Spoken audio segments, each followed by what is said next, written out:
Good afternoon, students. Good afternoon, sir. Yeah, good afternoon. Saravanan,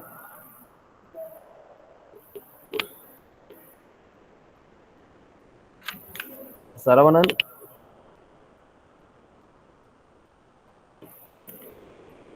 Sir, good afternoon, sir. Yeah, good afternoon, Saravanan. Okay. Okay, students. Today's session in the area of environmental engineering. So Saravanan, he is a Adhoc faculty in Government College of Technology, Coimbatore. So he's a major in my ME environmental engineering. Okay, so sir will discuss in the water and wastewater, sewage system, air pollution, municipal solid waste management.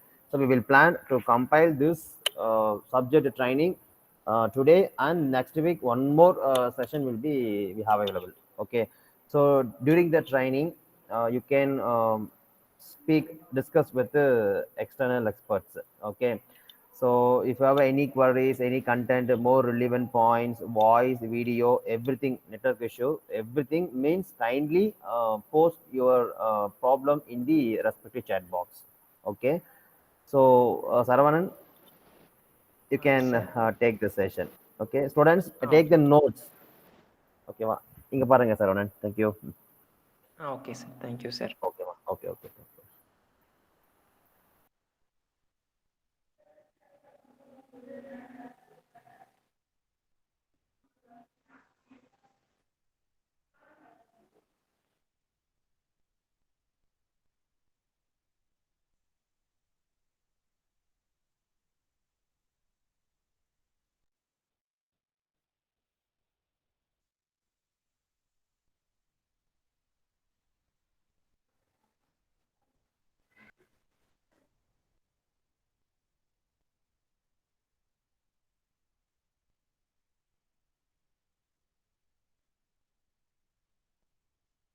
Hello, everyone.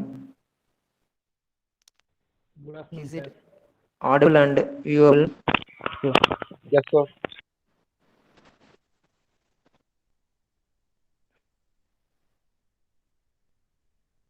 All of you see, can you able to see the presentation? Yes, sir.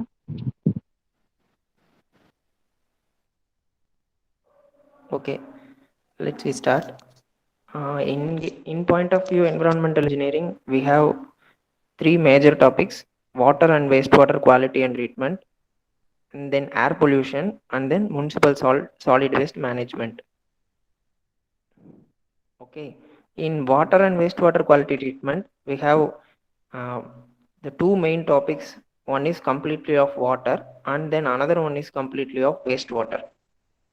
And then second topic, air pollution, finally solid waste management. Okay, this is the gate syllabus that I projected.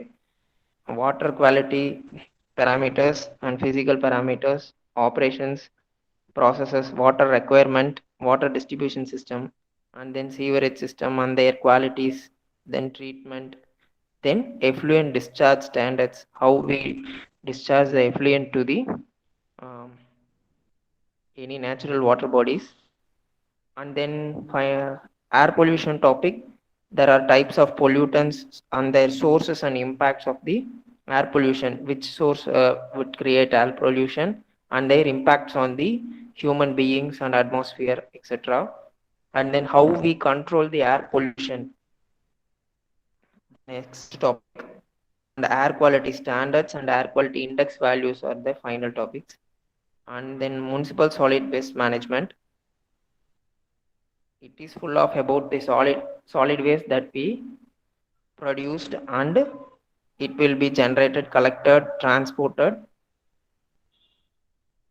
of the solid waste management. Okay. In first topic, the water quality standards, we have see the population forecasting and water demands. How how much quantity of water will be required for the purposes, and then how many populations is on that area are all discussed in these topics. Okay, first we have rate of demand. Rate of demand means how much quantity of water we need for some purpose for some populations. Okay. அதில் rate of demand is given by Indian Standard Codes IS 1172 1993. This code will give the rate of demand.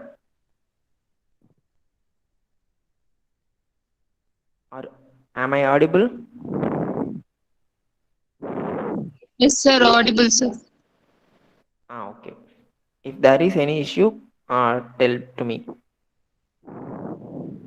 Okay, sir. Okay. First one, domestic use.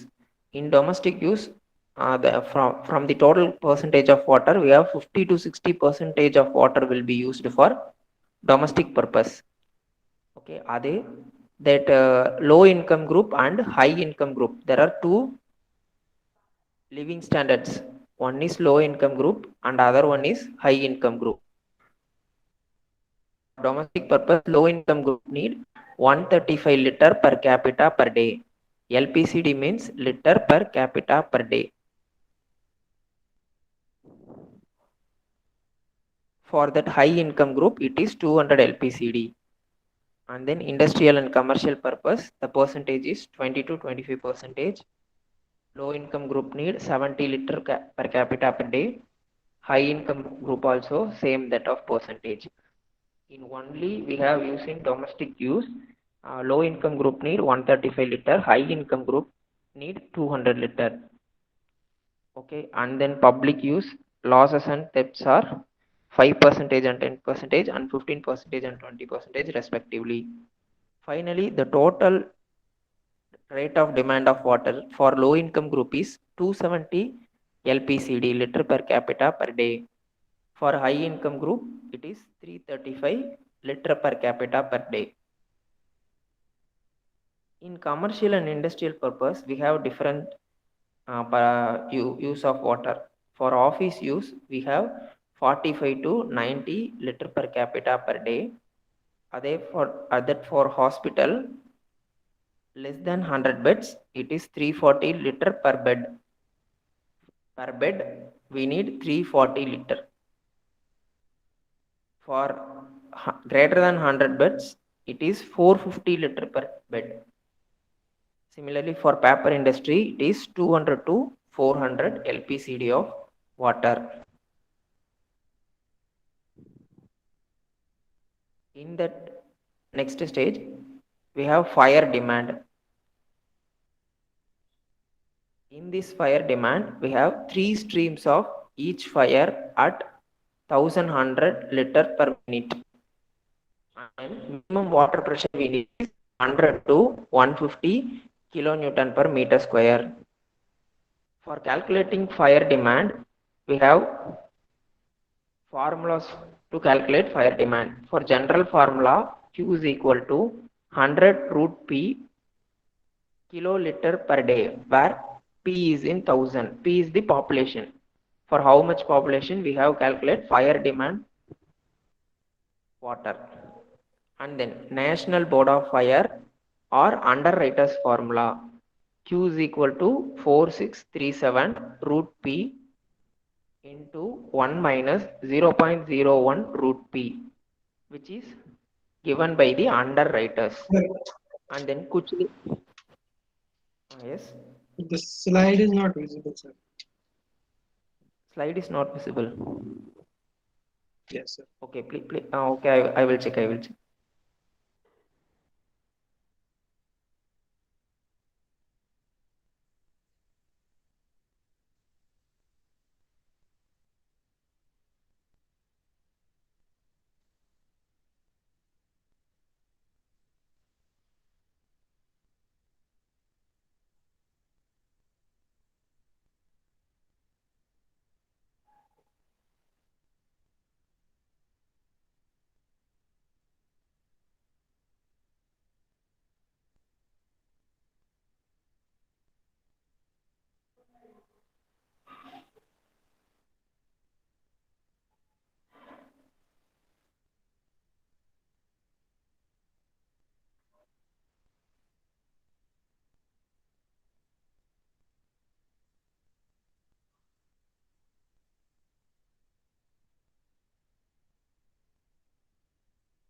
Students, all of you can stay online.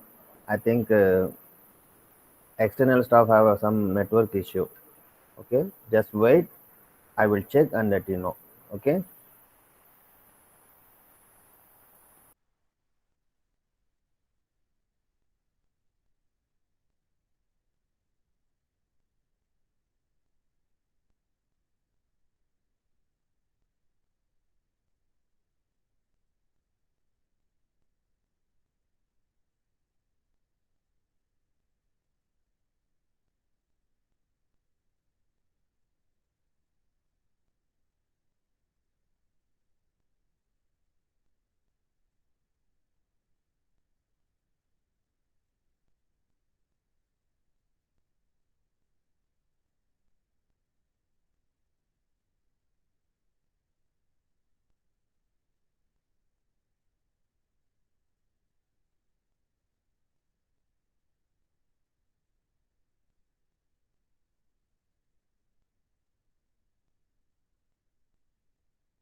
Now it's visible, Saravanan.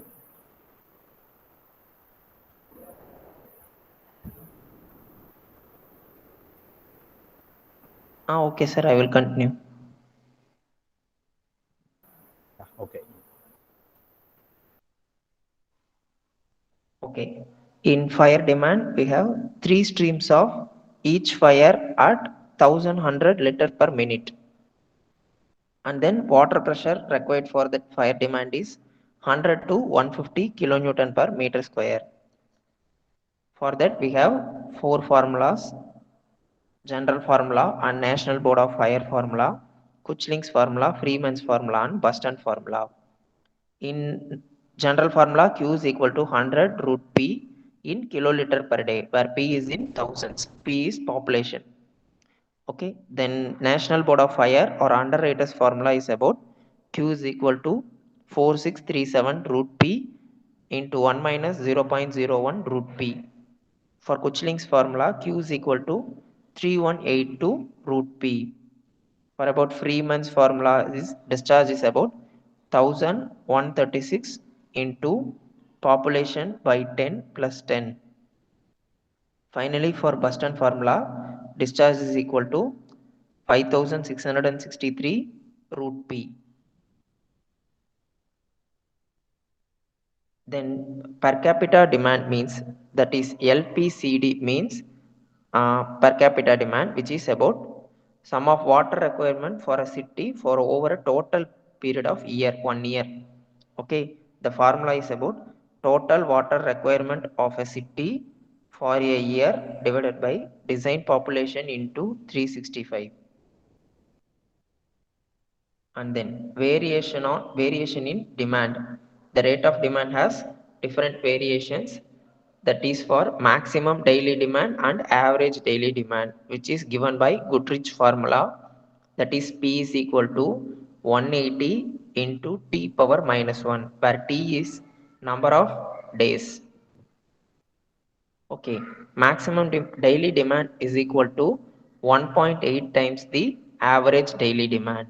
Average daily demand is nothing but per capita demand, Q.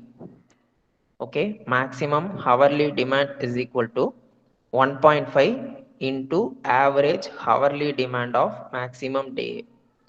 Otherwise, 2.7 into average hourly demand. Similarly, for maximum weekly demand is equal to 1.48 into average weekly demand.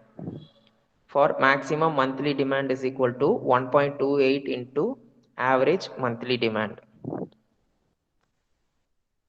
And then, which is about total draft. Total draft means how much quantity of water we need for the demand purpose, which is taken as greater of coincident draft or maximum hourly demand. From coincidental draft or maximum hourly demand, whichever is greater is taken as total draft. Coincident draft is nothing but maximum daily demand plus fire demand. Then design demand. Design demand means for some component of water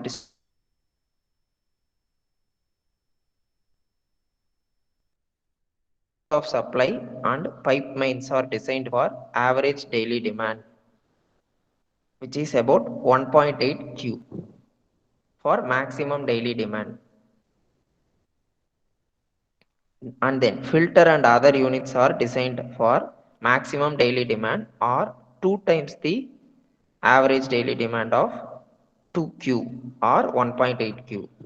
For pumps and other units are designed for 2 times the Q discharge, 2 times the average discharge. And then distribution system is designed for total draft. And then next point is design period. Design period is nothing but it is a somewhat time that for the water supply schemes and the components are furnished. Okay, reasonable future period for which provision is made in water supply scheme. Okay, generally it is about 20 to 30 years is adopted for a normal water supply scheme.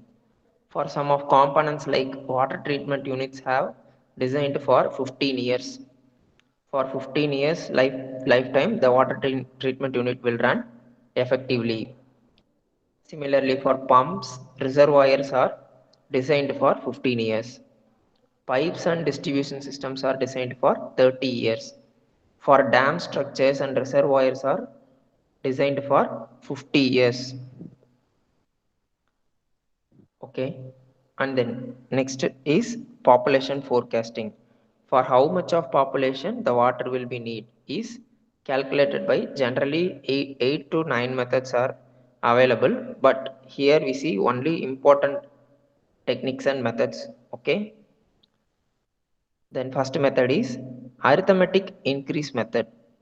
Arithmetic increase method which gives a population increases at a constant rate. For example, we know last 10 years or 20 years data, we have predict for next 10 years and then more 20 years data will be forecasted by using these methods. Okay. In arithmetic increase method, the population increase at a rate, constant rate. It is generally suitable for developed city. If a city is already developed, then this method is suitable.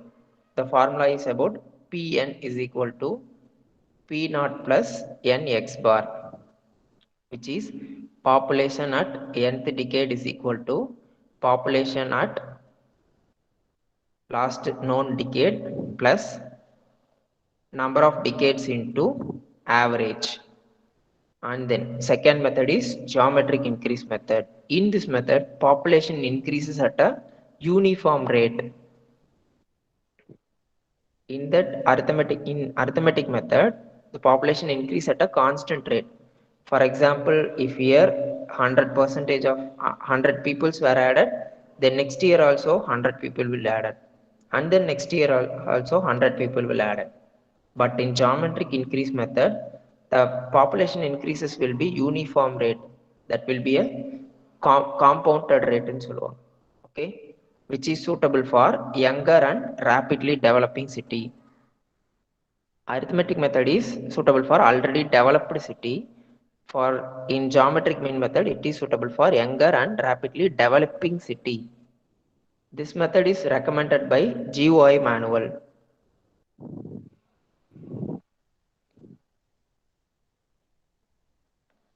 Okay, this method is recommended by GOI manual. Pn is equal to P naught into 1 plus R by 100 whole power the n. Okay, and then incremental increase method. The combination of above two methods is incremental increase method, which gives satisfactory results. The formula for this method is Pn is equal to P naught plus n x bar plus n into n plus 1 by 2 into y bar, and then decremental rate method, which is suitable for downward trend of population declining, which is used for saturated cities. The other first two methods are used for developed city or developing city, but decremental rate method is generally suited for saturated city.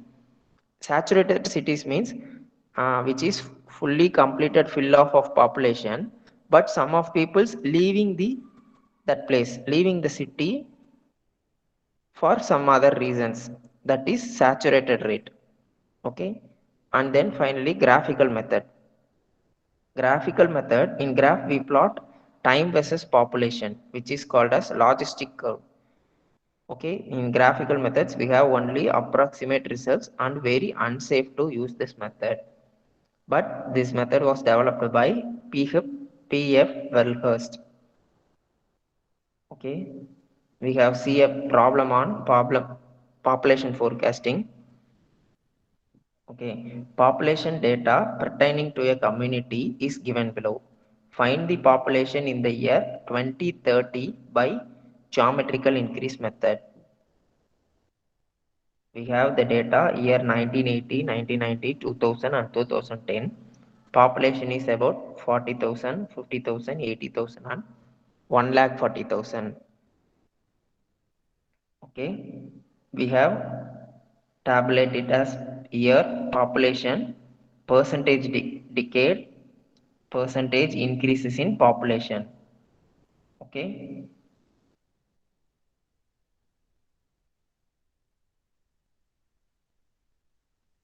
by taking this, we have 50,000 minus 40,000 divided by 40,000 into 100, which is equal to 25. Similarly, for next decades, 80,000 minus 50,000 divided by 50,000 into 100, which is 60. Finally, 1,40,000 minus 80,000 divided by 80,000 into 100 is equal to 75. For n, we have 2030 minus 2010. For a 10 years is equal to 1 decade. From how many decades we have to calculate is 2 decades. Okay, we have lost population as 1,40,000. By geometrical average peak, the formula R will be calculated as R1 into R2 into R3 whole power 1 by 3, which is 25 into 60 into 75, the whole power 1 by 3. We calculate it as 48.27 percentage. The R will be 48.27 percentage. Finally, we substitute Pn is equal to P 2010, P 2030 we have to find out. Then P naught is equal to 1,40,000 plus into 1 plus 48.27, that is R value. Percentage will be converted as number, then by divided by 100 the whole square. By solving this, we have answer 3,07,795 peoples. Okay, by geometrical increase method, the population will be increased at a uniform rate, not a constant rate. Okay,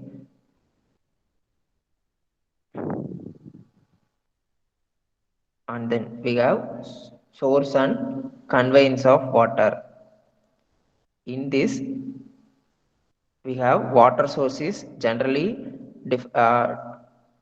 of two types. One is surface water and another one is subsurface water. The surface water is again classified into four types, which is lakes, ponds, streams, rivers, storage reservoirs and oceans. And then subsurface water is generally divided into four types, which is infiltration gallery, infiltration wells, springs and wells and tube wells. This is the sources and conveyance of sources of water. We have conveyance of water.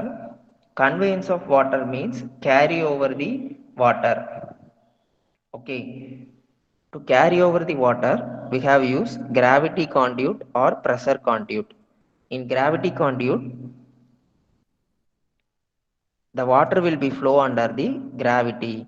Similarly, in pressure conduit, water will flow under the pressure, which will be above the atmospheric pressure. Okay. For example, gravity conduit, open channel flow is a example for gravity conduit, which is canal or flumes or aqueducts. Similarly, pressure conduits, generally we have pipe water flow is taken as a pressure conduit, which will pressurized from the tank. Okay. To design pressure conduits, we have four formulas for the velocity of flow. One is Darcy-Weisbach formula, which is HF is equal to FLV square by 2GD or FLQ square by 12.1 d power 5, or otherwise Manning's formula will be used. Velocity is equal to 1 by n r power 2 by 3 into s power 1 by 2, or Hayes and Williams formula. Hayes and Williams will give V velocity is equal to 0.85 ch, that is Hayes constant, and r power 0.63 and s power 0.54. Okay, modified Hayes and Williams formula, which which gives V is equal to 143.53 into CR into R power 0.6575 S power 0.5525. R is nothing but hydraulic radius. S is slope or gradient of the pipe. Okay. And then types of conduits. In types of conduits, we have different material of pipes will be used for water distribution. The first one is metallic pipes. In metallic pipes, we have cast iron pipe. Cast iron pipe is generally used as a water distribution mains, which is used as a main distribution pipe. Okay, which has a pressure of greater than 700 kilopascal. And then steel pipe is used as steel pipe is used where the pressure is high. When the pressure will be more or high, generally steel pipes are used. The steel pipes are coating with cm means cement mortar. When steel pipe is coated with cement mortar from inside and outside, to avoid negative pressure, effect, the steel pipe is coated with the cement mortar. When we coat with cement mortar, that pipe is called as Hume steel pipe. Hume steel pipe. And then rough iron pipe. Rough iron pipe means which is used for distribution line, service connections. For from main water pipe to house service connections, we have service connections. From that place, we have used rough iron pipe. And then GI pipe. GI means galvanizing iron pipe. Generally, rough iron pipe is coated with zinc, then it is called as GI pipe, galvanization iron pipe, which is used to carry hot water. To carry a hot water, GI pipes are mostly used. Okay, and then copper pipe. Copper pipe used to resistant to acidic and alkaline environment. For water having some acidities and alkalinities, to mix up with these, water will be flow in the pipe. Okay, for that place we have copper pipe is generally a resistant to acidic and alkaline environment, which is also used for carrying hot water also. Okay, and then brass pipe. Brass pipe is generally used for decorative plumbing only. And then lead pipes. Lead pipes are mostly poisonous, so we have used in sanitary plumbing works only. And then non-metallic pipes. Non-metallic pipes means the metal part of the pipe will not be used. For that, we have concrete, RCC, reinforced cement concrete, or vitrified clay, or asbestos pipes, which have different applications. Pre-stressed concrete pipe, which is used to withstand high pressure corrosion resistant. Pre-stressed concrete pipes are used for withstand heavy pressures and which are also a corrosion resistant. And then RCC pipes. RCC pipes are mostly used as a water main pipes which are used as corrosion due to sulfur. Okay, RCC pipes are used for water main pipes, but it will corrode due to sulfur attack. Okay, vitrified clay pipe, which is not used for pressure pipe, but used for carrying sewage. Generally, vitrified clay pipe is used for carrying sewage.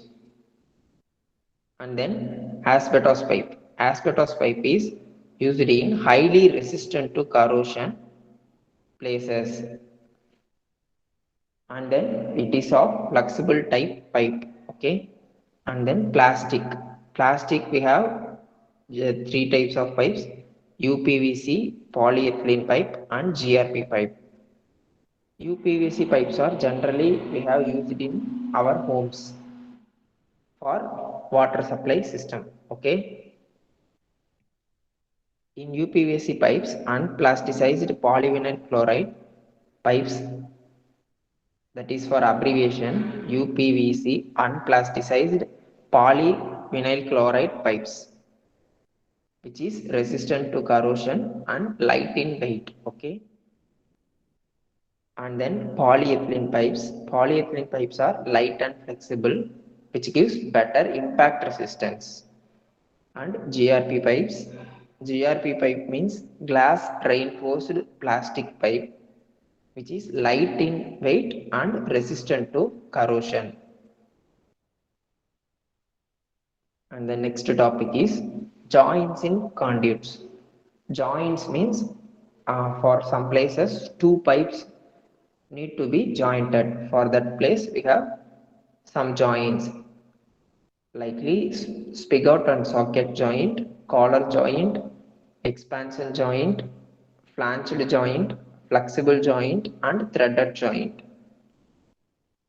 Okay, in spigot and socket joint, we have bell-shaped, um, which is of mouth is of bell-shaped and end is of spigot-shaped. One end of the pipe is like a mouth, bell mouth. Okay, spigot is like a plain end of the pipe, which is generally covered to give proper water flow. Joint gap is filled with jute, yarn or lead. From the plain end of the pipe is fitted to the bell mouth shape and the outer layer of the cover is filled with jute. Okay. This is commonly used in cast iron and steel pipes. This type of joint is generally used in cast iron and steel pipes. Collar joint. Collar joint is generally used for RCC pipes and asbestos pipes. Collar joint is nothing but a layer of cement concrete is layered to the pipes. And then expansion joint. Expansion joint is provided in metallic pipelines at suitable interval to take into account change in pipe length due to temperature variation. In metallic pipelines, we have used expansion joint and flanged joint. Flanged joint is recommended for temporary works only, which is used in cast iron and steel pipes. Strong, rigid, and easy to repair, but not used where deflection and vibration are expected. Flanged joint is generally used as a temporary work purpose, but which is strong, rigid, and easy to repair. And then flexible joint. Flexible joint is used where settlement of pipe may occur. In some of the place, the the floor of the pipe having settlement due to some pressure or some load, the floor of the pipe having will be settled. At that place we have flexible joint. By flexible joint, the pipe will be flexible to bend to overcome the settlement of that area. And then finally, threaded joint. Threaded joint is recommended for connecting GI pipes only. Okay. And then next topic is forces acting on pressure conduit.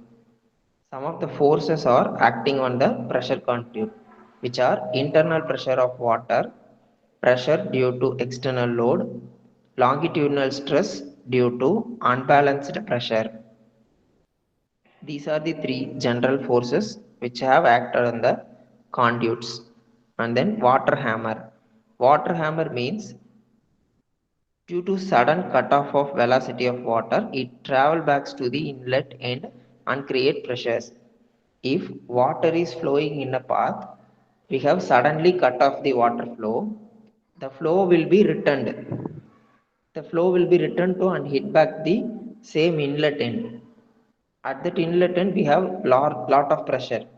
That pressure will damage some water distribution parts or inlet end, which is also called a surge. The water hammer pressure is called as a surge. To avoid this problem or overcome this problem, surge tank is provided.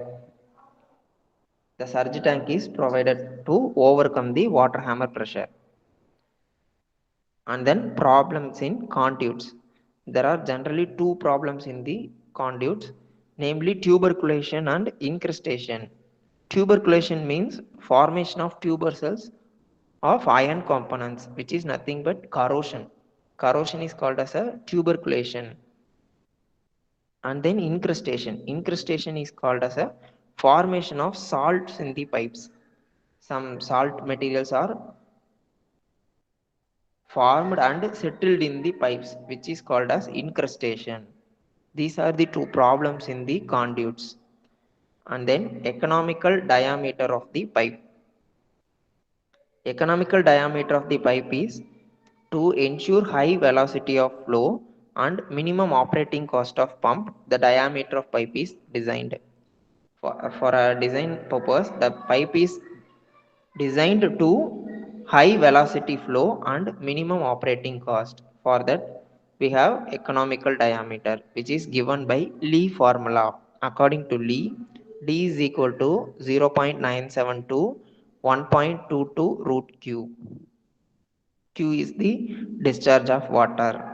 This relationship gives optimum velocity of flow, which ranges 0.8 to 1.35 meter per second.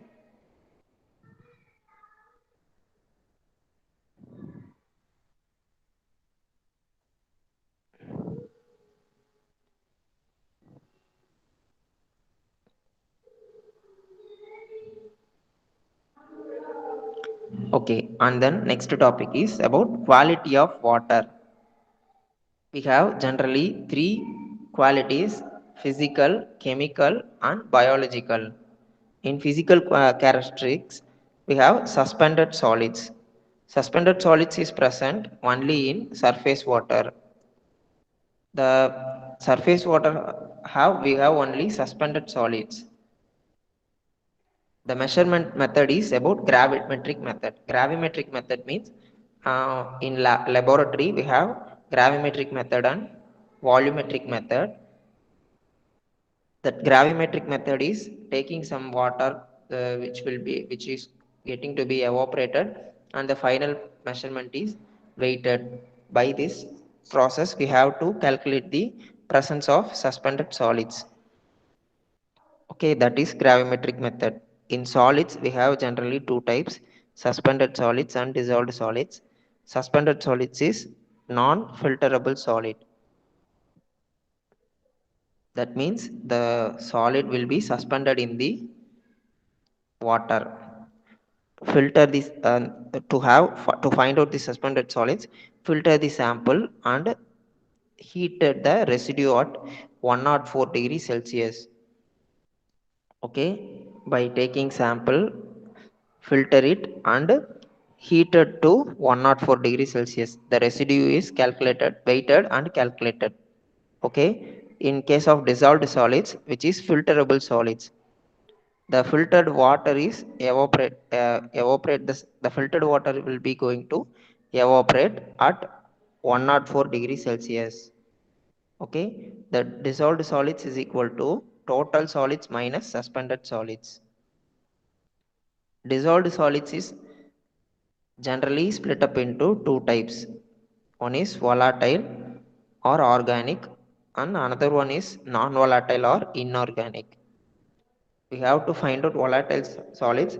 The sample will be evaporated to 600 degrees Celsius in a muffle furnace. Okay, for dissolved solids, we have used microwave oven or open type oven. For dissolved solids, we use muffle furnace for 600 degrees Celsius.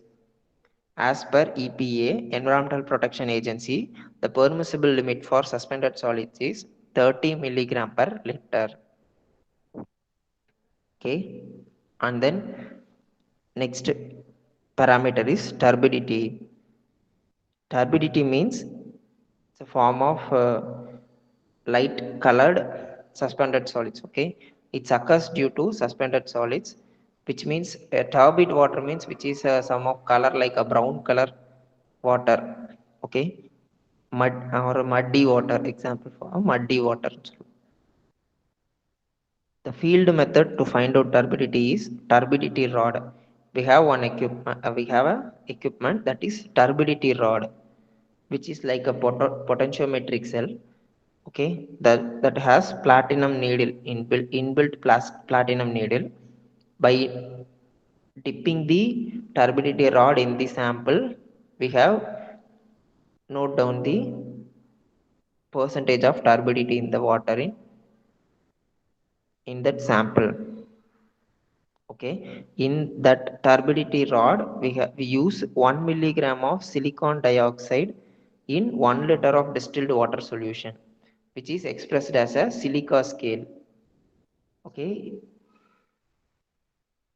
the permissible limit for turbidity is about 5 to 10 ppm. In lab method, we have Jackson turbidity meter, which is measured from graduated glass tube. For turbidity less than 20 greater than 25 ppm, this method is adopted, not used for drinking purpose. Uh, it gives the turbidity of greater than 25 ppm. Greater than 25 ppm is not suitable for drinking purpose. So this method is not suitable for checking drinking water purposes. And then Bailey's turbidity meter, which is measured the turbidity in terms of in terms of absorption principle. The light ray is passed to the water sample solution. The light rays are observed by the turbidity. Okay, the absorption principle is used in Bailey's turbidity meter, which is used when turbidity less than 1 ppm also. If turbidity is very low or less than 1, then Bailey's turbidity meter is used. And then finally, nephelometer. Nephelometer is light intensity measured right angle to the incident ray, which is a scattering principle. Bailey's turbidity meter is absorption principle, and nephelometer is a scattering principle. In this method, we have used indicator called pharmazine. Pharmazine is used as an indicator. This is also used for less than 1 ppm also. In 1 NTU or 1 FTU is equal to 1 milligram of pharmazine is dissolved in 1 liter of distilled water. 1 milligram of pharmazine indicator is dissolved in 1 liter of distilled water. which gives the value of 1 nephelometric unit. Okay. This Bailey's turbidity meter and nephelometer are color matching technique. By matching the color of the pure water and turbid water, we have find out the amount of turbidity present in the water. Raw water obtained from source has turbidity of greater than 25 ppm. From any source of water, we have taken some water that is called raw water. That raw water has a turbidity of 25 ppm. GOI manual recommends NTU. Nephelometric turbidity unit is recommended by the GOI manual. GOI manual means Government of India manual. They recommends nephelometric turbidity unit for a range of acceptable is equal to 1 NTU and then rejectionable is equal to 10 NTU. And then third parameter is a temperature, which is of permissible limit 10 degrees Celsius to 25 degrees Celsius. Every 10 degrees Celsius, there is increase in temperature, the biological activity doubles. Okay, and then fourth parameter will be color, which is caused by suspended solids plus dissolved solids in water. The color may be given by the suspended and dissolved solids. Okay, the suspended solids removed by centrifugation. Suspended solids are removed by generally a centrifugation process. After that, the water having some color, that is called true color. Okay, if humic acid is present in water, which will give yellow brownish color to the water. Similarly, if iron oxide is present in water, which will give reddish color to the water. For manganese oxide is present, brown or blackish color is seen in water. The amount of color or that material present in the water can be measured using color matching technique or platinum cobalt scale. The color matching technique is also called as tintometer. Okay, which is expressed in 1 true color unit or Hazen unit. The color produced by 1 milligram of platinum cobalt dissolved in 1 liter of water to form chloroplatinate ion. 1 milligram of platinum cobalt is dissolved in 1 liter of water, which forms a chloroplatinate ion that will give the 1 true color unit. Similarly, for industrial effluents, spectrophotometric technique is used to find out the color of the sample. The color testing done within 72 hours of collection of sample. From the time we have collected a sample, within 72 hours, the color testing should be done. Acceptable limit is about 5 TCU and cost for rejection is 25 TCU. And the next parameter is taste and odor. The taste and odor are caused by some dissolved gases like hydrogen sulfide, mercaptans, and methane.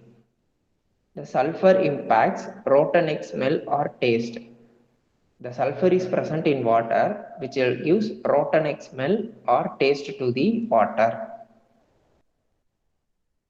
It is measured by using gas or liquid chromatography, but which is costly or not routine. Okay, gas and liquid chromatography are very costly process and not routine type. So we use osmoscope. Osmoscope is a device which graduated with PO. PO means pollution level. Okay. For PO is equal to 0, which gives no perceptible odor. And then PO is equal to 5 means extremely strong odor. The level will gives 0 is no odor, with high value 5 is will give extremely strong odor. Okay. taste and odor intensity can be measured by threshold number, which means the intensity of the taste and odor, okay, given by the threshold odor number or threshold flavor number, which is find out by the formula A plus B by A. A is nothing but the volume of the odorous sample.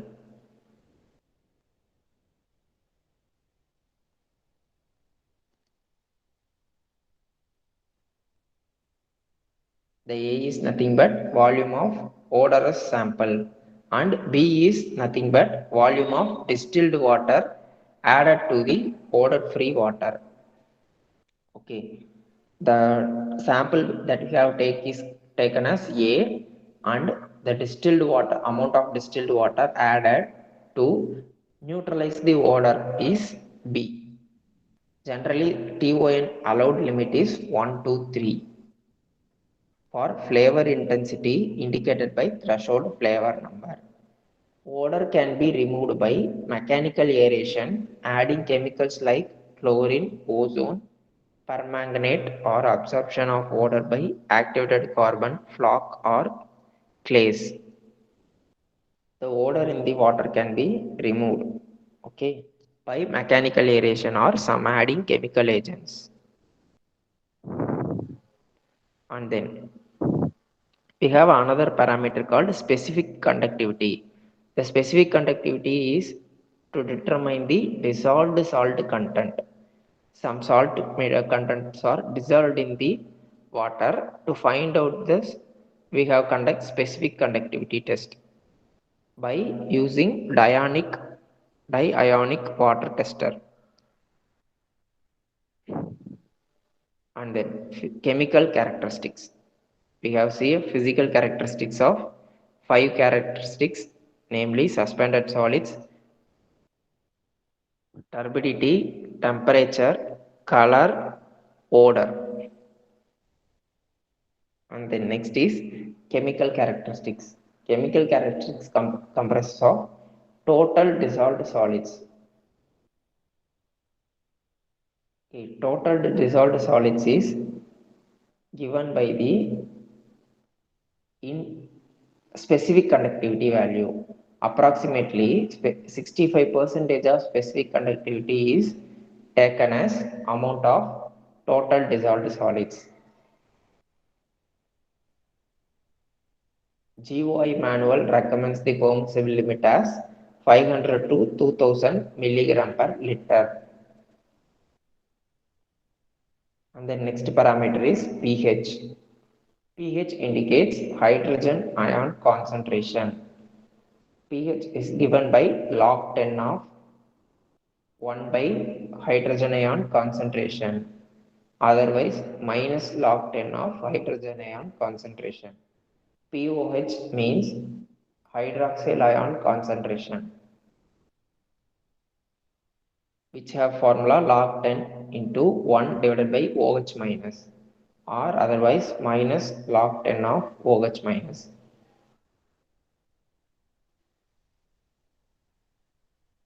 Okay. The pH is measured by potentiometer or color indicator. Potentiometer is a electrometric cell which gives the pH value directly when we dip the instrument in the water. Okay. There are two indicators we have used for find out the pH, namely acidic indicator and basic indicator. Acidic indicator is methyl orange and basic indicator is phenolphthalein, Sir, which is in the yes sir, screen is not visible, sir. screen It it is dark, not sir. visible. Yes, sir.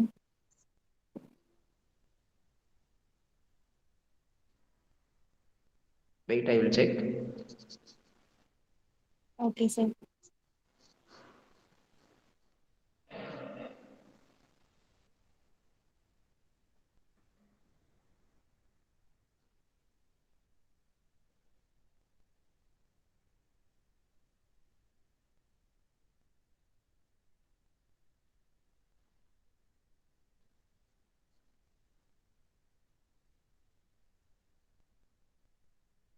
Is it visible?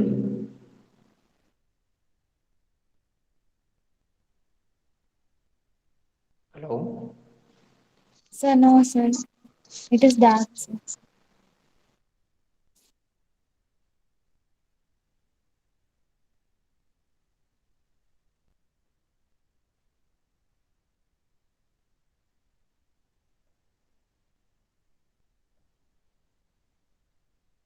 For every one of you, it is not visible or Sir, it is showing a black page, sir. It is not visible. okay, wait, I will check.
Sir, your mic is off, sir.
Hello, Saravanan. Sir. Ah,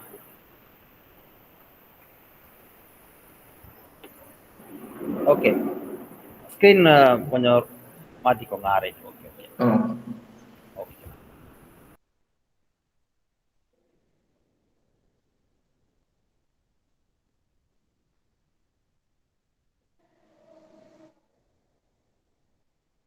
Okay, is it visible?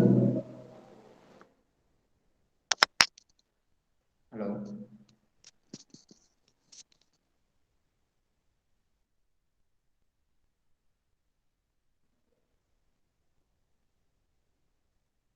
Hello. Is it visible to everyone? Yes, sir. Visible, sir. Okay, let's continue. The pH, we have acidic indicator and basic indicator. Acidic indicator is methyl orange and then basic indicator is phenolphthalein, which is of pH range. Acidic indicator is 2.8 to 4.4, basic indicator is 8.6 to 10.3. The acidic indicator, which gives red color to yellow color while measuring the pH value. The basic indicator gives colorless to red color. Okay, generally pH is equal to 7. We have a condition as neutral. If pH value is greater than 7, it is alkaline, but it is less than 7, which is acidic. This is the three conditions of water we have. Okay, pH plus pOH is equal to 14. The hydrogen ion concentration and hydroxyl ion concentration sum will give the value of 14. Okay. The permissible limit of pH value is about 6.5 to 8.5. The acidity caused by mineral acids, free CO2, sulfates of Fe and Al. The acidity which caused by, okay, acidity of the water which is caused by the sum of mineral acids, CO2 and sulfates. This will give the effect as a corrosion of pipe. That acidity will cause corrosion of pipe as tuberculation. And alkalinity is caused by bicarbonates and carbonates and hydroxides of calcium and magnesium. These are the responsible chemicals for causing alkalinity, which will give effect is difficulty in chlorination and incrustation of pipes. By water having alkalinity, we have difficulty in chlorination process. Difficulties in chlorination process and incrustation of pipe will occur. And the third parameter is alkalinity. Alkalinity is measure of water to neutralize acid. If water is acidic, we have add alkaline water to neutralize the water. Alkalinity comprises of generally three components, namely carbonate alkalinity, bicarbonate alkalinity, and hydroxide or caustic alkalinity.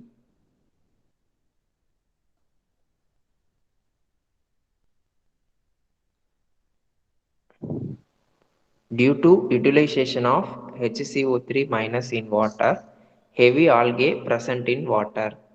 Thus, growth of algae leads to water alkaline.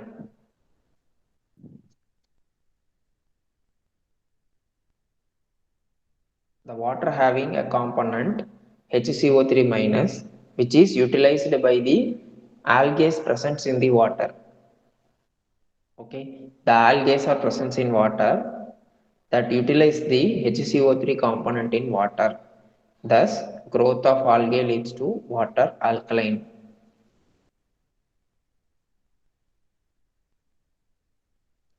Which is in the pH range of 9 to 10. It impacts bitter taste to the water. The algae presence in the water gives bitter taste to the water, which is measured by volumetric method. Volumetric method means some of titration method. Titrating the water with 0.02 N H2SO4.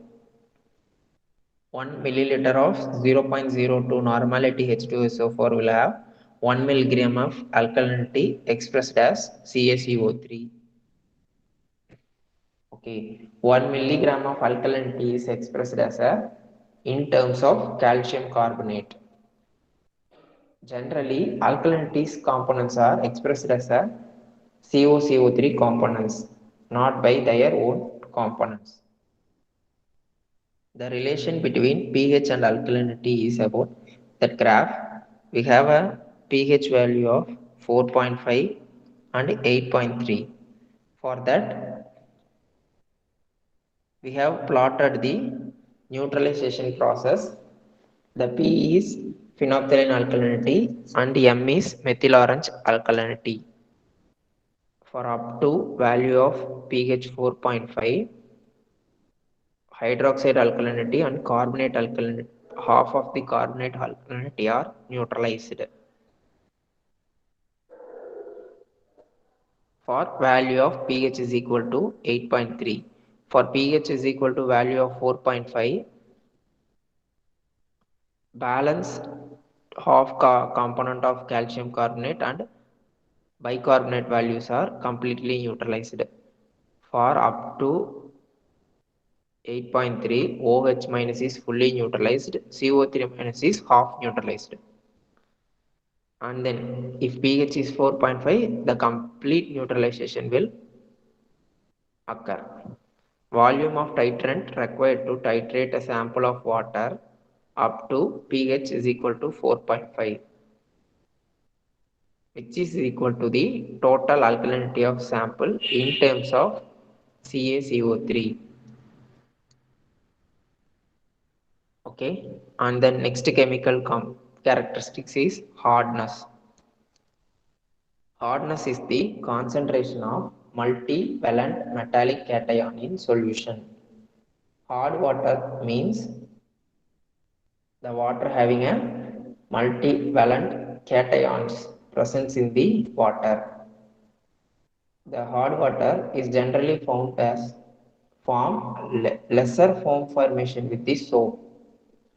The water will be characterized as a hard water which gives no foam formation with the soap. These have some effects like scaling of boilers, corrosion and incrustation of pipe.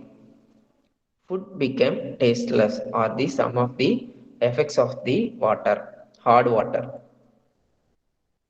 In that we have temporary hardness and carbonate hardness as a one type and permanent non-carbonate hardness as a other type. In temporary hardness, we have which is caused by the HCO3 minus and CO3 minus of calcium and magnesium. The calcium carbonate is removed by simple boiling and magnesium carbonate is soluble in water but removed by adding lime. In case of permanent and non-carbonate hardness, which are caused by sulfates, chlorides and nitrates of calcium and magnesium ions, it can be removed by softening process only. Higher concentration of sodium ions is termed as pseudo-hardness. In water, we have multivalent cations present in water is termed as a hardness. Similarly, higher concentration of sodium ions presence is called as a pseudo-hardness. The hardness is expressed in terms of milligram per liter or ppm in terms of CaCO3, which is measured by also a volumetric method called EDTA method. In this method, titrate the sample with worsenate solution, EDTA.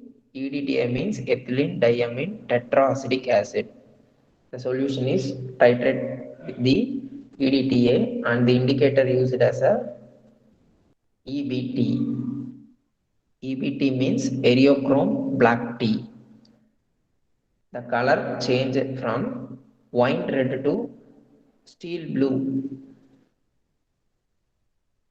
is the indication of presence of hardness in water.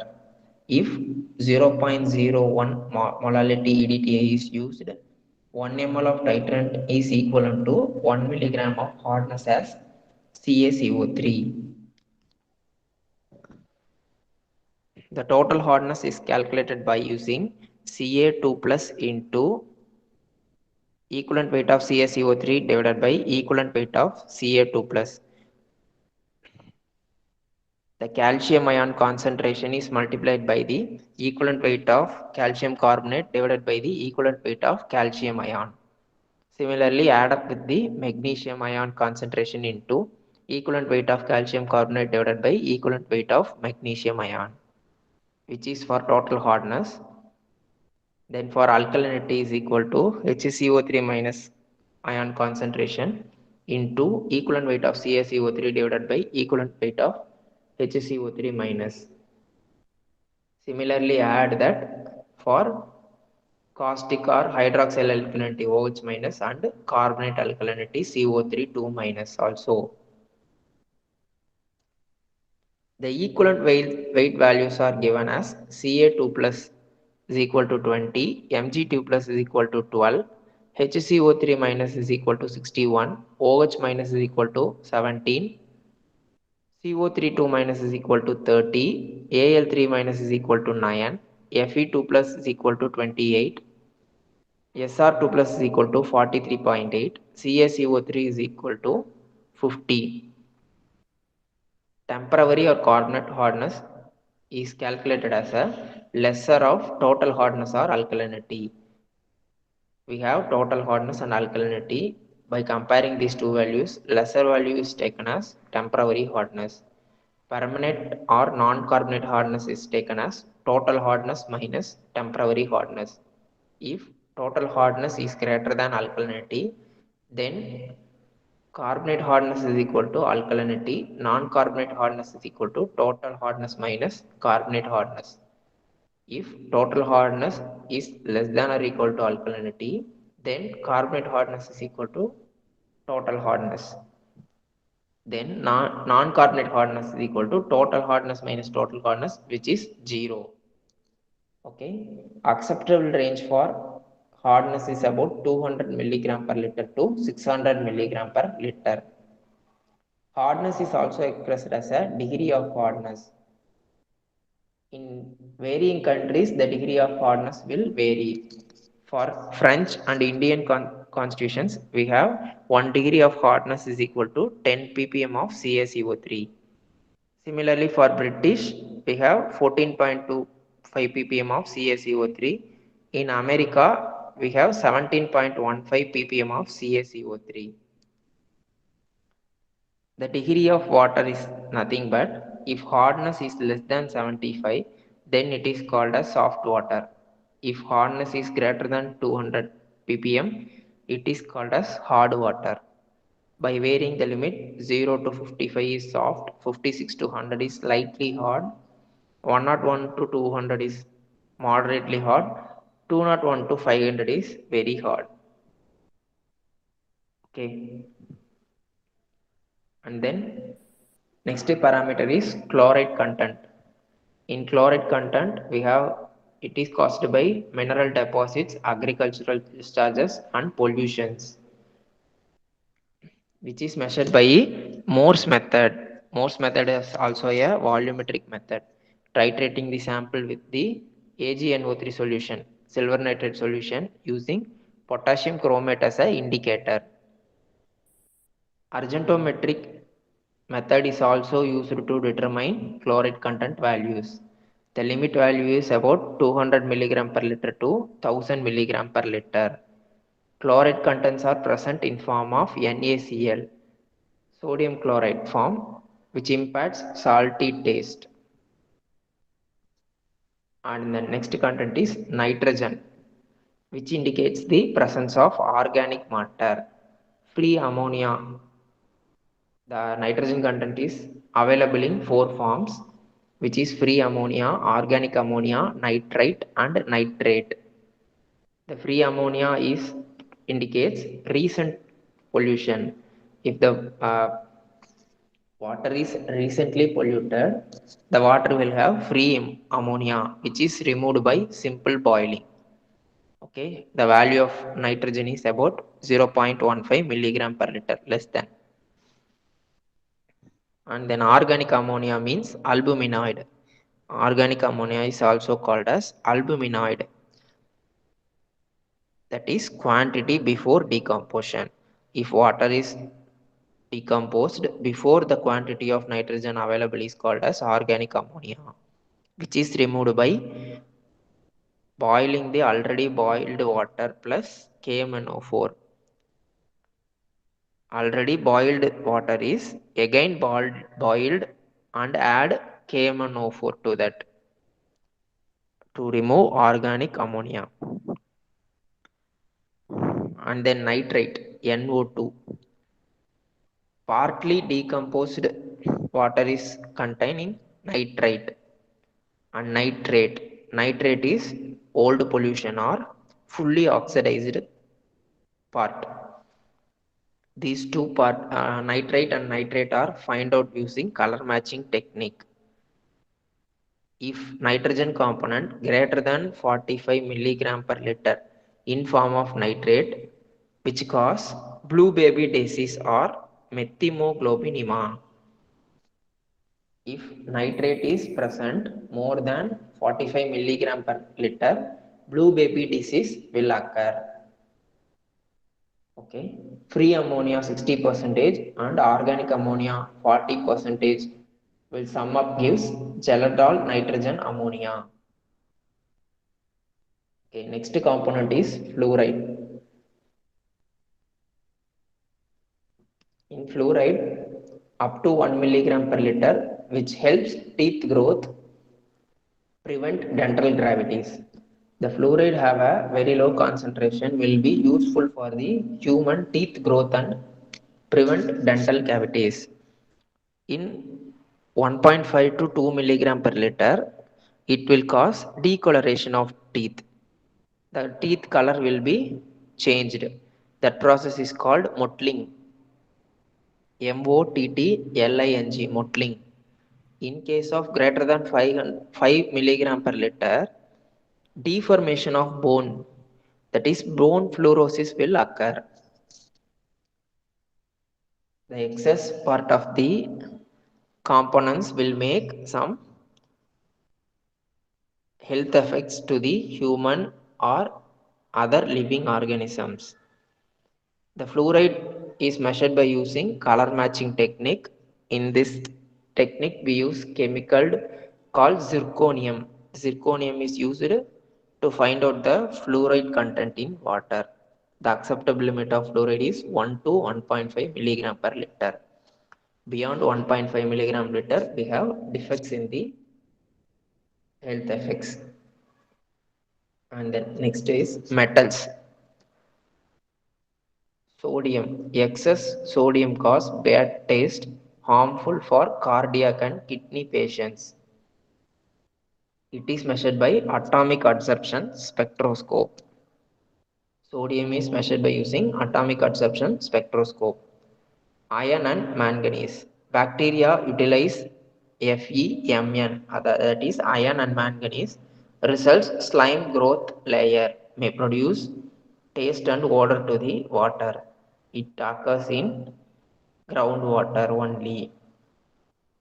Permissible range of iron is 0.1 to 1 milligram per liter. Manganese is 0.05 to 0.5 milligram per liter. For copper, the limit is about 0.05 to 1.5 milligram per liter. Greater amount of copper will lead to lungs and respiratory organ problems. If greater than 250 milligram per liter, causes laxative effect. Okay, and then calcium is about limit 75 to 200 milligram per liter. It is essential for bone and teeth formation. Sulfate limit is about 200 to 400 milligram per liter. Excess sulfate cause laxative effect. Laxative effect is some problem like undigestion of food in human stomach. That is called as laxative effect. In zinc, there is a limit 5 to 15 milligram per liter, which is also essential for nutrient for life. And then lead is less than 0.05 milligram per liter is permissible. Greater than 0.05 is toxic to living organisms, which affects nervous system. And finally, dissolved gases. In dissolved gases, CH4, methane. Methane will have an explosive tendency.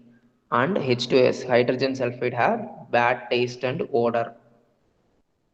And CO2 means biological activity impacts bad taste. The water becomes corrosive. Calcium dioxide will impart bad taste to the water and water becomes corrosive. And some notes: excess aluminum is present in water.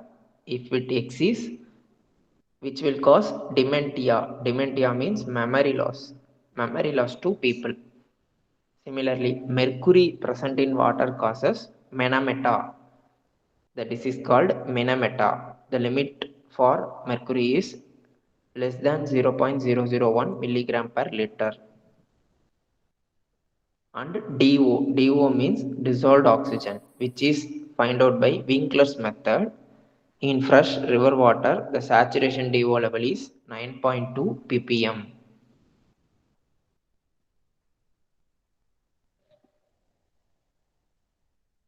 And then organics. Organic means biodegradable and non-biodegradable.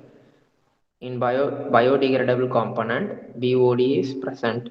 Amount of oxygen consumed during microbial utilization of organics. The BOD is measured for 5 days at 20 degrees Celsius, which is the standard BOD. The BOD formula is about BOD5 is equal to initial DO minus final DO into dilution factor. The dilution factor is final volume by sample volume of water is the dilution factor. BOD should be nil for the drinking water. And non-biodegradables. Example for non-biodegradables are tannic acid, lignic acid, cellulose and phenols. Measurement of these components are COD and TOC. COD means chemical oxygen demand. TOC means total organic carbon. Okay, chemical oxygen demand titrant is potassium dichromate. Indicator is ferroin indicator. Okay, we have physical characteristics, chemical characteristics, and finally biological characteristics. Okay, in biological characteristics, the organisms capable of transmitting diseases is pathogens.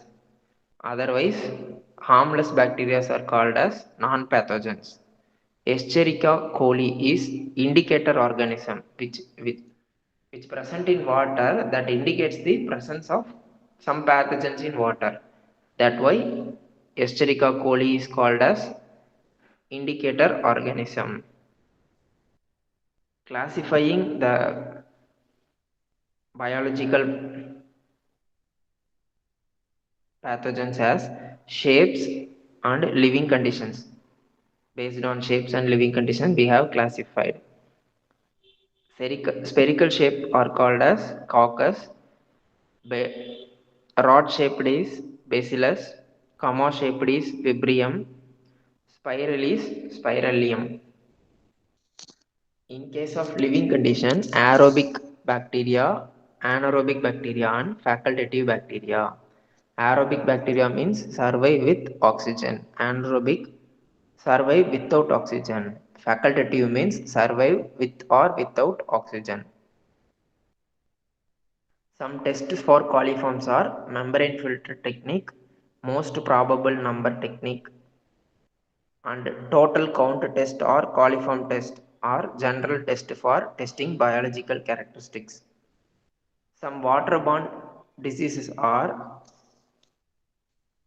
based on bacteria. Typhoid is caused by Salmonella typhi bacteria. Cholera is caused by Vibrio cholerae. Bacillary dysentery is caused by Sony bacillus. Some viruses are hepatitis cause jaundice, poliomyelitis cause poliovirus. Okay, the amoebic dysentery is caused by entomopia, which is a protozoa. These are the waterborne diseases. Water we have bacteria, virus, and protozoas. Some nuisance bacteria are also present in water. These are iron bacteria which cause pitting and tuberculation in pipes. Tuberculation means corrosion. Sulfur bacteria which is destructive to concrete. Okay, let us see some problems. If 10 ml of water sample diluted with 190 ml distilled water at which odor is just detectable, then TON of the sample is. They are asking threshold odor number. They giving some water sample, some amount of water sample and distilled water sample amount. So we know formula T threshold odor number is equal to A plus B by A. A is nothing but water sample that we have taken, and B is equal to amount of distilled water added to make a odor free water, that is 10 plus 190 divided by 10 is equal to 20. Threshold odor number for the sample is 20. And we have another problem.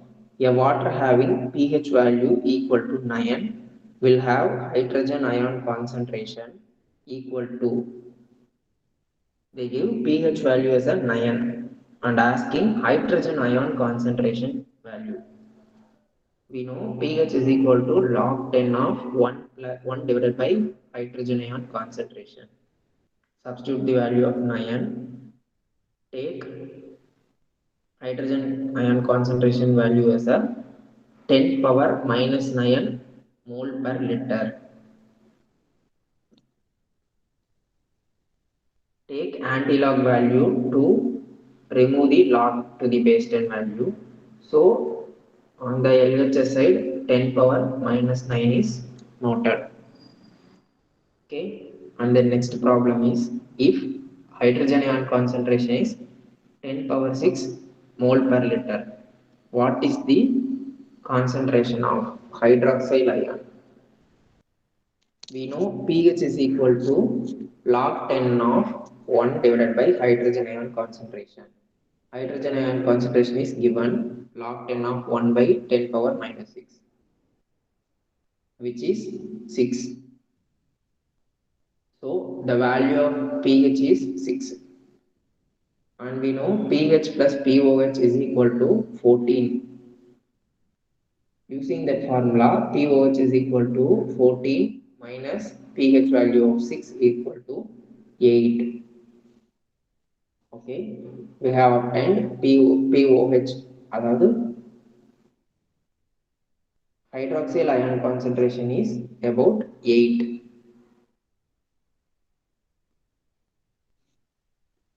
And we have alkalinity problems.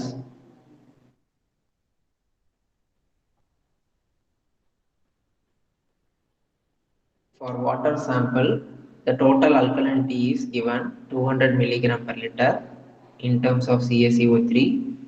The calcium is 120 milligram per liter and magnesium ion is 60 milligram per liter. What is total hardness, carbonate hardness and non-carbonate hardness?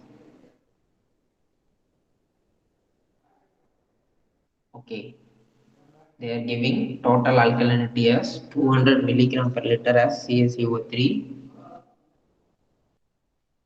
and we know formula total hardness is equal to calcium ion into equivalent weight of calcium carbonate divided by equivalent weight of calcium ion, and magnesium ion value into equivalent weight of calcium carbonate divided by equivalent weight of magnesium ion. So substitute these values. Calcium ion value is 120 milligram per liter into equivalent weight of calcium carbonate is 50 and equivalent weight of calcium ion is 20.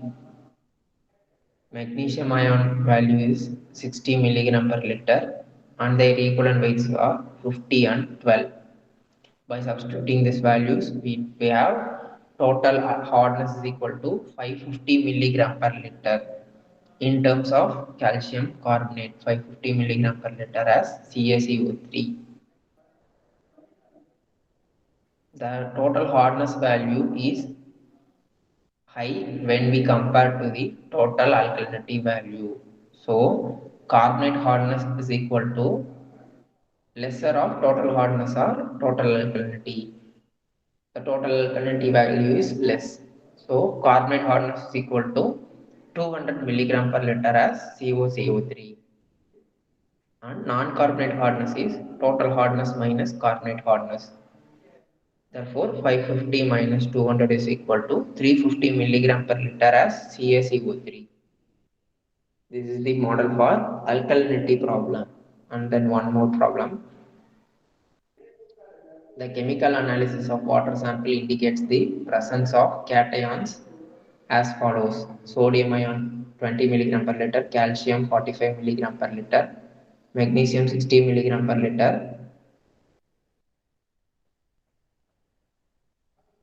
bicarbonate as 248,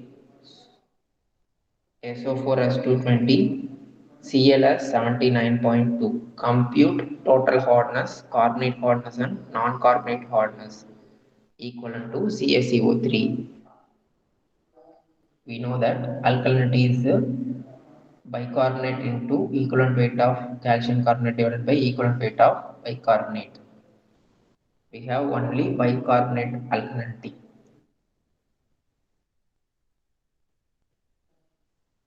Okay, SO4 and Cl are not a alkalinity component. Only HCO3 minus is a alkali component. Therefore, bicarbonate ion concentration value is 245 milligram per liter into equivalent weight of CaCO3 is 50 divided by equivalent weight of HCO3 minus is 61, which gives 203.3 milligram per liter as CaCO3. By comparing the total alkalinity value, the total hardness value calculated is similar to the formula. We have seen the already problem Ca2 plus Mg2 plus. Substitute the values. We have total hardness value as 362.5 milligram per liter as CaCO3. By comparing these two values, total hardness value is greater, therefore lesser value is taken as calcium hardness. Calcium hardness is 203.3 milligram per liter as CaCO3. Non-carbonate hardness is total minus calcium. Total is 362.5 minus calcium is 203.3. Finally, non-carbonate hardness is equal to 159.2 milligram per liter as CaCO3. Okay, these are some example problems for characteristics of water standards. And then this is drinking water quality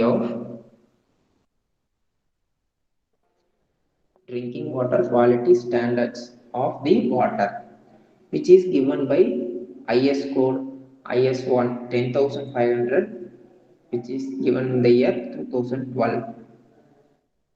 These are the some permissible values. For importantly, we have color, odor, pH, turbidity, TDS, chlorides, fluorides, iron,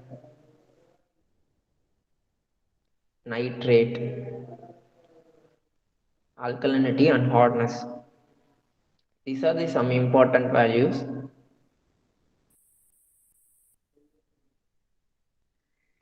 They are acceptable and permissible limits are given. Okay. The next is treatment of water. We have a raw water that is obtained from the source, and we need to treat the water before the distribution. There are standard methods available for the treatment. First, we have screening. Screening is a process to remove large floating particles. Such as debris, trees, branches. In this screening, velocity of flow will be 0.75 to 1 meter per second. The flow of velocity of water is up to 1 meter per second across the screens. Generally, there are three types of screens. One is core screen and another one is fine screen. Then finally, micro strainer. Core screen is generally used in all purpose. That is also called as trash rack, which is kept 45 degree to 60 degree horizontal. The screen is not kept vertical. It is kept as 45 to 60 degree inclined to horizontal to increase the flow area and reduce the velocity of flow.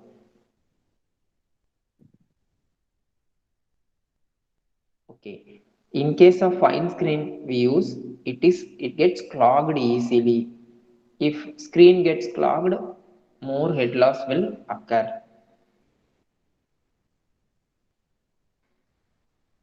Okay, the next process is pre-chlorination. First we have screening that screens separate large floating particles, and then pre-chlorination. Pre-chlorination means adding chlorine to the water, mainly required when water is extremely polluted. This stage of treatment is required when water is extremely polluted. If water is extremely polluted, high dose of chlorine, 2.5 milligram per liter, is added to the water. This treatment is called as pre-chlorination. And then aeration. Aeration means water brought to contact with the air.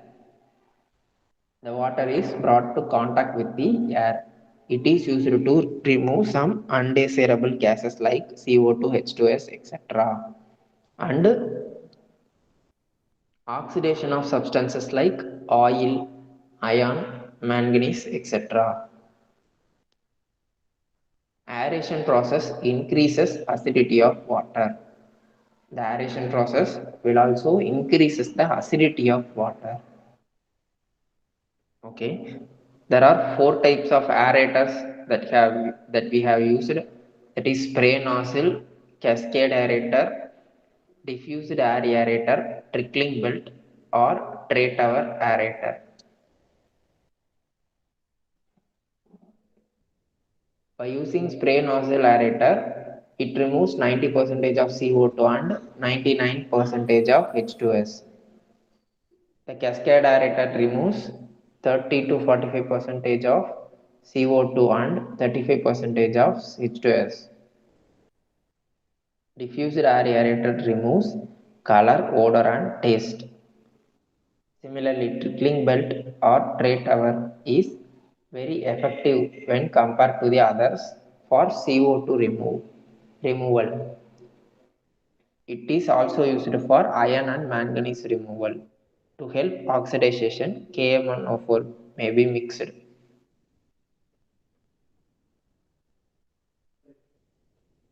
And then a no topic called algal control. Algal control means in case of algae present in water which utilize the some ions and components present in the water, and the growth will be more. If algae growth will be more, the water will be get polluted very easily. So we have to control the algal growth in the river bodies, water bodies. To kill algae, pre-chlorination of 1 milligram dose or heavier dose of copper sulfate or chlorine is added. To control the algae growth, pre-chlorination or heavier dose of copper sulfate or chlorine is added.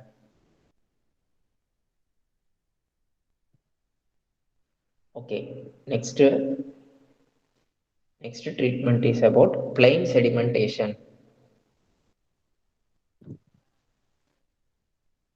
Plain sedimentation means water will be flow through a tank for some length to settle down the suspended particles. Plain sedimentation is a suspended particles settle down under the action of gravity. The water is flowing under gravity for some length. The suspended solids are settled down in the tank. The plain sedimentation process is having main purpose to remove suspended solids. Okay, this is the diagrammatic view of settling tank. We have flow from the some end. The horizontal component of the flow is flow velocity. The vertical component of velocity is settling velocity. Settling velocity is Vs. Flow velocity is Vf. Okay, cross section area of the tank is about breadth into height. Then surface area is length into breadth. T is detection time. How much time the water will flow in the sedimentation tank is defined by length into breadth into height by discharge. Okay. The flow velocity in the sedimentation tank is about 0.15 to 0.9 meter per minute, and the detention time is about 4 to 8 hours. Removal efficiency is 70% for suspended solids. 70% of suspended solids is removed in the sedimentation process. The settling part of the particles is parabolic. Terminal constant or settling velocity is given by formula Vs is equal to root of 4 into g minus 1 into g into d divided by 3 CD. CD means coefficient of draft value, which will vary for varying Reynolds numbers. That is given.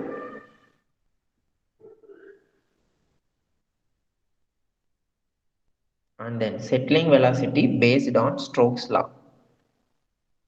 This formula is very important for calculating settling velocity.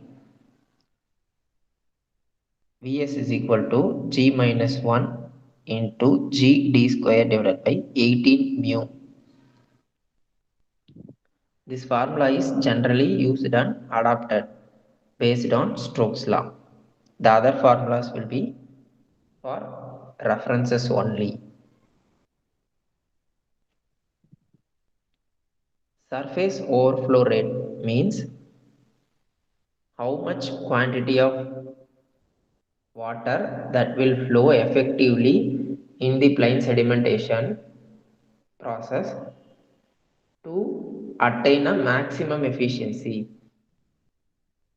Okay, the rate will be R naught is equal to V naught is equal to Q divided by surface area. Surface area is nothing but breadth into length. If surface overflow rate increases, the efficiency of tank decreases. They are inversely proportional to each other. And then the next topic is short circuiting. Short circuiting is nothing but the actual flow of tank vary with the ideal flow pattern. There is an ideal flow pattern for the flow of water in the tank, but it will be vary sometimes in case of some obstacles. That is, displacement efficiency is equal to ratio of flow through period to the theoretical detention time. Okay, some design data are available for sedimentation tank.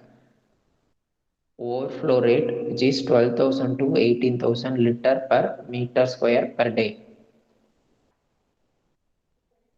Detention time for the sedimentation tank is about 3 to 4 hours. The horizontal flow velocity in the tank is 0.3 meter per minute. The width of the tank is about 10 to 12 meter and depth is generally taken as 3 meter, kept as 3 meter. And then tank is designed for maximum daily flow. The tank will be designed for the maximum daily flow of 1.8 to 8 cube.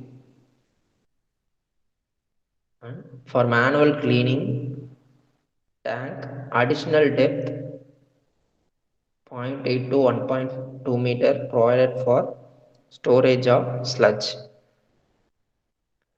The particles settle down at the bottom of the tank, so additional depth of 0.8 to 1.2 meter is provided, which is taken as sludge zone.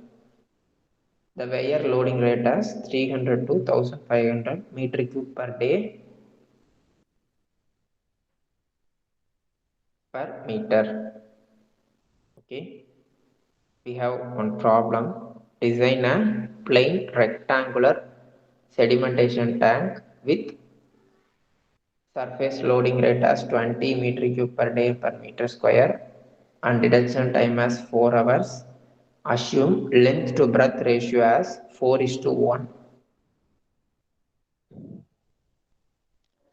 Okay, we have SLR, surface loading rate, or overflow rate. The two are same. SLR means surface loading rate, otherwise called as overflow rate, which is equal to 20 into 10 power 6 MLD. The discharge is given as 20 MLD. Therefore, 20 into 10 power 6 divided by 10 power 3 meter cube per day. So, the discharge is taken as 20,000 meter cube per day. Surface area of the sedimentation tank is given by length into breadth, which is equal to discharge by surface loading rate. By substituting the discharge and SLR value, we have L is equal to 4B. Length is equal to 4 times the breadth. Then we have calculate L into B is equal to 1000. Substitute the value of L as 4B. 4B into 4B is equal to 1000. 4B square is equal to 1000. Substitute, we have B value as 15.81 meter and L value as 63.24 meter. The volume of sedimentation tank is discharge into detention time. The value of discharge is 20,000 meter cube per day into detention time as 4 hours, which is converted into day, that is divided by 24, which gives volume value as 3,333.33 meter cube. Depth of the tank is volume divided by surface area. Volume of the sedimentation tank is 3,333 divided by surface area as 1000 meter square. We have divided value 3.33 meter.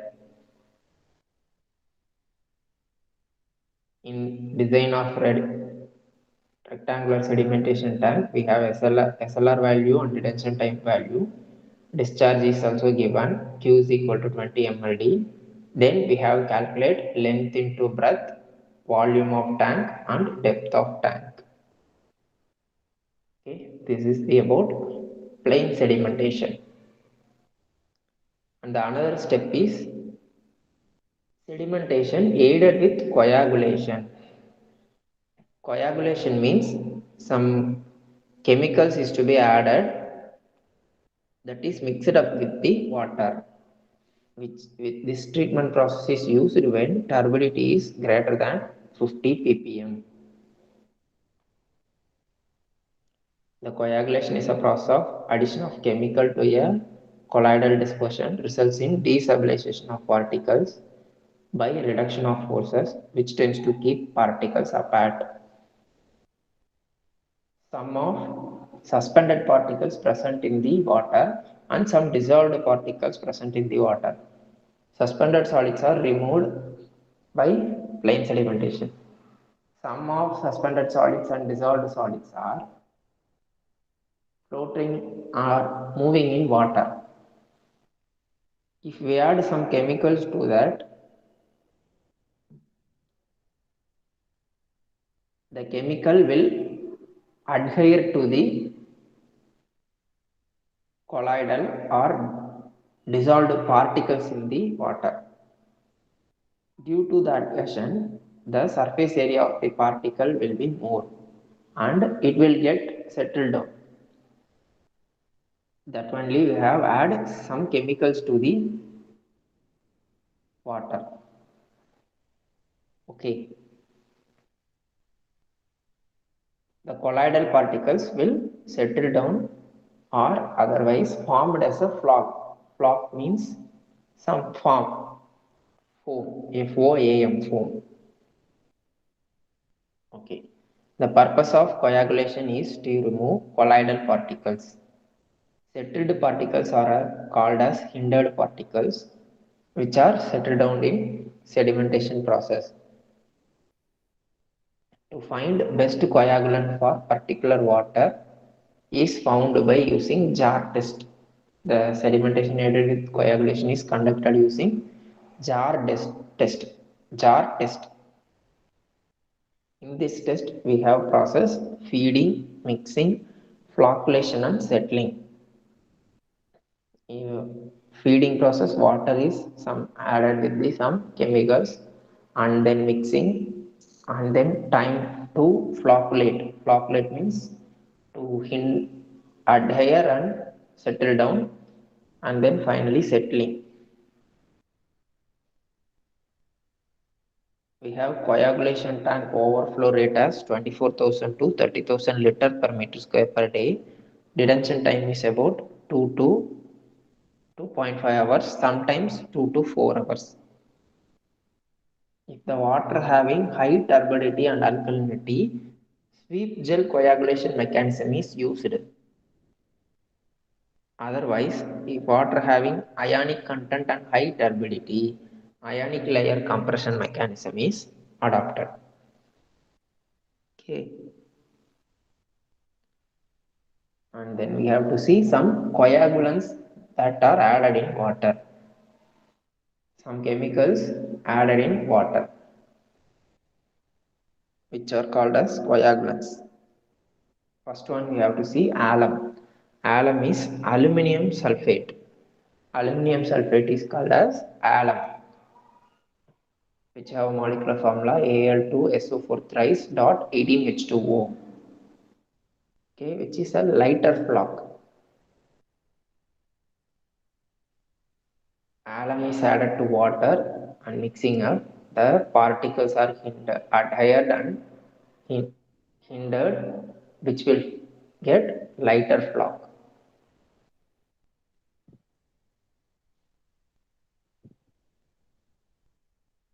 The quantity of alum depends on turbidity and color of water. Addition of alum impacts permanent hardness and CO2 evolved cause corrosion. The addition of alum imparts permanent hardness to the water.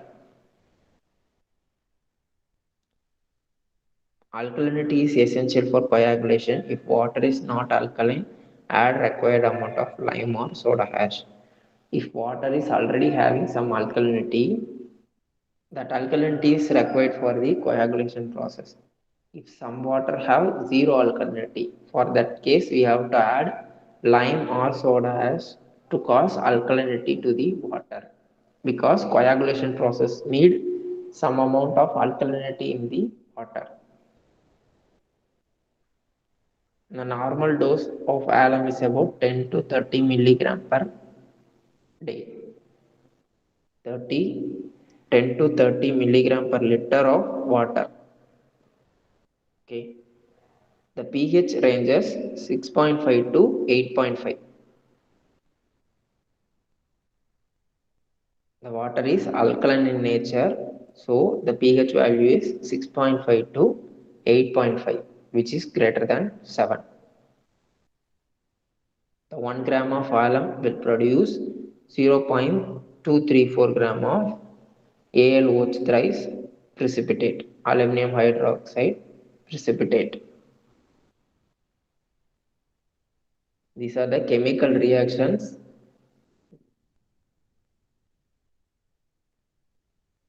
that are formed: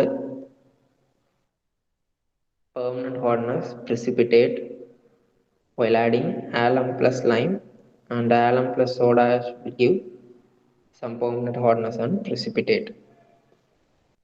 Okay, and then next coagulant is copperas. Copperas has FeSO4.7H2O, which is heavier block. Adding water conjunction with lime. The copperas is not normally added, it will added in conjunction with lime. The pH ranges is about greater than 8.5, which is also too alkaline water. The quantity of copper added to is 10 to 30 milligram per liter of water.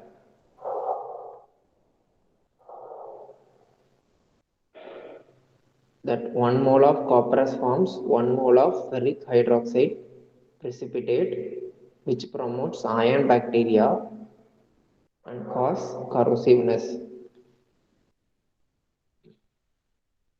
And the next component is chlorinated copperas, which is effective in removing color. For removing color, chlorinated copper is used as a coagulant. And sodium aluminate is also used as a coagulant, which will react with calcium and magnesium, results in precipitate of calcium and magnesium aluminate. It is used for boiler fed water, which Saravanan, yes sir. the time is over, Saravanan. Okay, so we will discuss in next session. Okay. Okay sir. Okay. Just you can discuss with any queries with the students. Okay sir. Okay. Students, you have any queries? If you have any doubts or queries, please ask.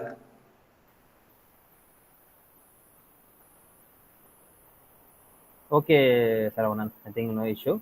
So I will check if I have any queries, any related topic means I will let you know. Okay. Okay sir. Can you share the Okay, PDF? Saravanan. Yes. Can you share the PDF, sir? Yes, definitely. Saravanan, after completion of this class, you can share the entire PPT to my WhatsApp number. Okay. Okay sir. I Okay. can post this to students' WhatsApp group preference. Okay sir. Preference. I will share sir. Okay, Saravanan. Okay. Okay. All of you can leave. So next week, sir will take one more presentation. Okay, and try to get related question and answers, Saravanan. It's better. Hmm? Okay sir. Okay. Okay, Saravanan. Okay. Okay, Thank you, participants, sir. all of you can leave. Thanks, Saravanan. Thanks. Thank you Thank you, sir. sir. Yeah. Okay. Thank you. Thank you.